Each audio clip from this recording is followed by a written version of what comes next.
So this is going to be a whole series of tutorials on how to make icons, religious artwork. And this is being done with the very traditional egg tempera style, a very ancient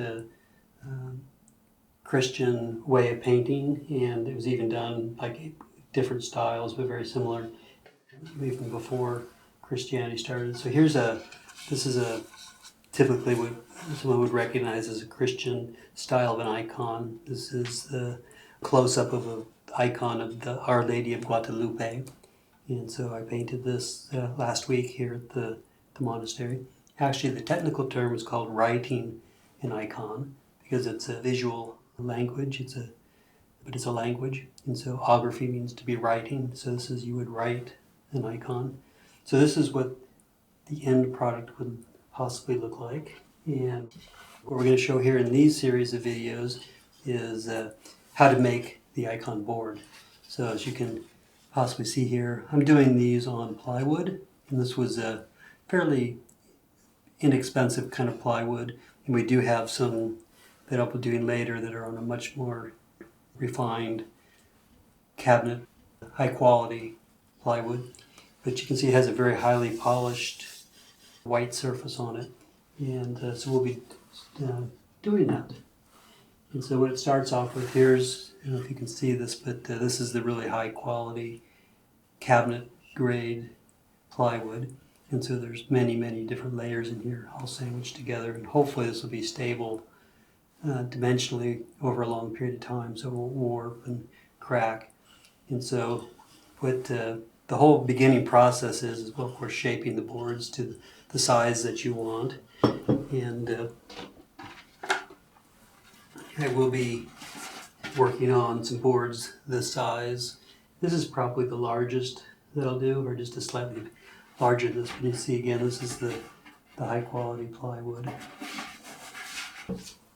Now in the egg tempera style, we use hide glue. So here's you can see it's almost like sand, or almost like kind of consistency of a very fine sawdust. But this is hide glue. And then I just have a very cheap kitchen scale that measures in grams.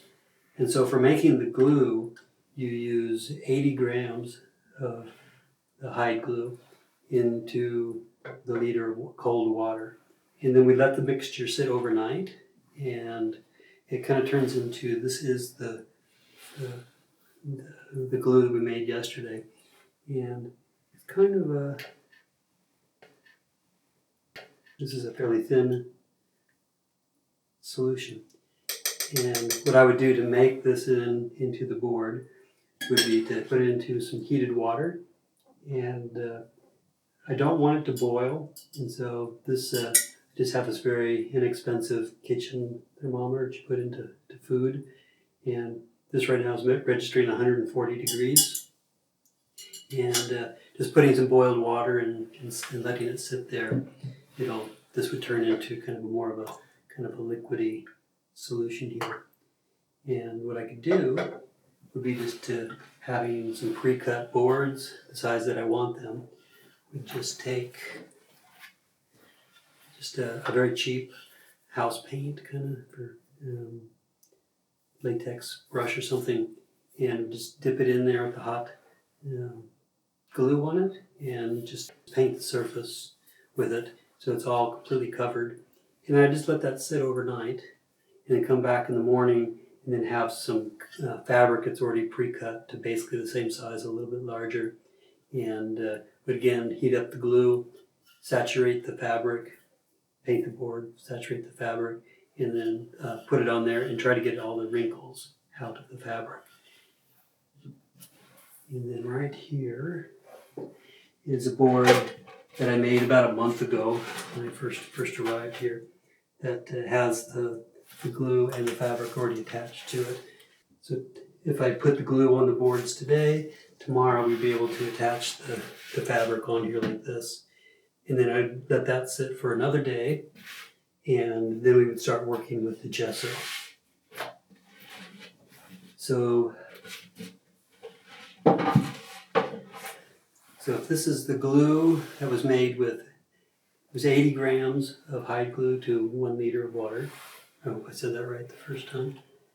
So the solution that I'm going to use to make the gesso was 200 grams of the hide glue to a liter of water. So it's a much thicker kind of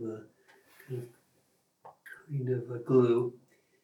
And then very slowly, just over about an hour period, I would take just pure chalk. I've also used marble dust, but I think chalk is the more traditional medium that people use. And all you do is you just sprinkle it in. I've seen people try to filter it so you don't get chunks and items like that into it. But I just slowly pour it in. At the beginning, I can actually go quite fast with it. And you can see it's just sitting there on the surface, but it's slowly sinking in.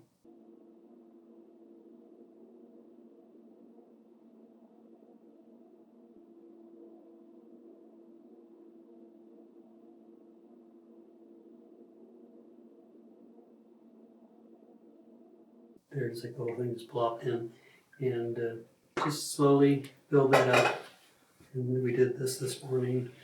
This was about that much glue was in there, and build it up, and you can see it's fairly consistent. And what I would do probably tomorrow, if I'm going to make this into painting it on the boards, is I'll refrigerate it tonight, and then tomorrow when I come in, I would just take a spoon, dip out as much as I know I would use, put it in a smaller container, and I like using a small metal container, which you'll probably see later, just because sometimes when I put these glass jars in the water and take them out, that ends up breaking the glass. So for this process, it's been okay, but when I've been continually heating them and cooling them down, the glass isn't so stable. And so that's the making of the gesso, and I think that's it.